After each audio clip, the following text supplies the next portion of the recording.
Latest news के लिए subscribe करें और न्यूज अपडेट के लिए बेल आइकॉन पर क्लिक करें।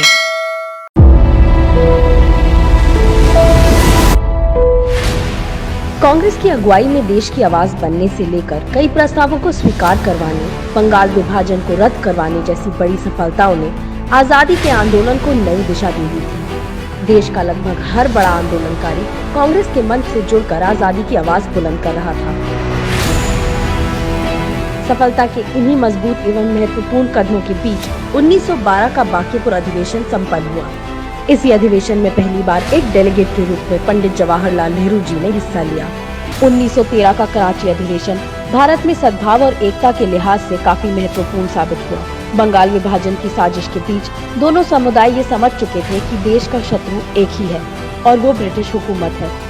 उसकी लाठी और गोलियां धर्म देखकर किसी को नहीं छोड़ती हैं। इसी अधिवेशन में बकायदा सांप्रदायिक सद्भाव और साझी लड़ाई का एक प्रस्ताव पारित किया गया ताकि अंग्रेजों का विभाजनकारी एजेंडा सफल न हो सके।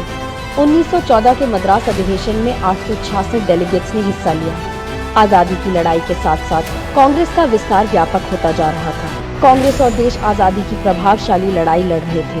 ये जनता और कांग्रेस की ताकत ही थी कि मद्रास के गवर्नर तक को इस अधिवेशन में हिस्सा लेना पड़ा। ये भारतीय जन आंदोलन की मजबूती थी। एसपी सिन्हा की अध्यक्षता में 1915 का बॉम्बे अधिवेशन स्वतंत्रता संग्राम के लिहाज से बेहद महत्वपूर्ण साबित हुआ।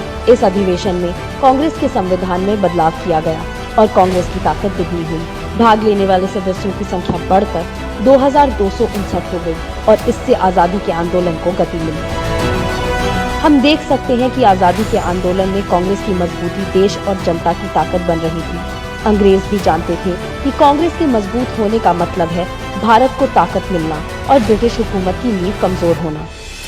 और ब्रिटिश हुकूमत की इस नींव को खोखला करने के लिए इसी 1915 की कड़कड़ाती ठंड में आजादी का महानायक भारत भूमि पर आ चुका था और बहुत जल्द देश का भविष्य बदलने वाला। जय Hind. Write to us with your ideas and feedback at dharohar@imc.in. For more news updates, do subscribe, like, share and comment. Clipper 28